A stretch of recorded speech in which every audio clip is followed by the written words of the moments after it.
Governor Punjab Umar Sarfaraz Cheema को ओहदा से हटा दिया गया। वजीर आजम की एडवाइस पर गवर्नर पंजाब को ओहदा से हटाया गया है। काबीना डिवीजन ने गवर्नर पंजाब को हटाने का नोटिफिकेशन भी जारी कर दिया। स्पीकर पंजाब असम्बली चौधरी परवेज इलाही कायम कम गवर्नर पंजाब के फराइज सर अंजाम देंगे जब तक नए गवर्नर की तकर्री नहीं की जाती।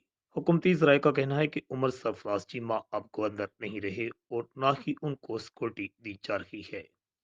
गवर्नर पंजाब उमर सरफराज चीमा से सिक्योरिटी वापस ले ली गई है और गवर्नर हाउस के बाहर सिक्योरिटी भी हाई अलर्ट कर दी गई है।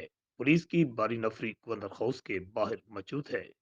उमर सरफराज चीमा अगर गवर्नर हाउस की तरफ आए तो उन्हें गवर्नर हाउस में दाखिल नहीं होने दिया जाएगा, ये कहना है हुकूमती जराये का। जबकि दूसरी तरफ सदर पाकिस्तान आरफ अलवी का कहना है कि उमर सरफराज चीमा को मैंने अभी मजीद काम करने की हदायत की है क्योंकि उनके खिलाफ कोई सी किस्म का ना कोई केस है।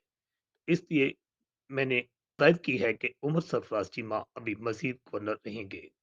जबकि मुस्लिम लीग नून की तरफ से बलीगुर रहमान का नाम जो है नए गवर्नर पंजाब के लिए सदर पाकिस्तान आरफ अलवी को भेजा गया है, जिसकी अभी वो मंजूरी नहीं दे रहे, जिसके बायस गवर्नर पंजाब का ओहदा एक बार फिर खाली हो गया है।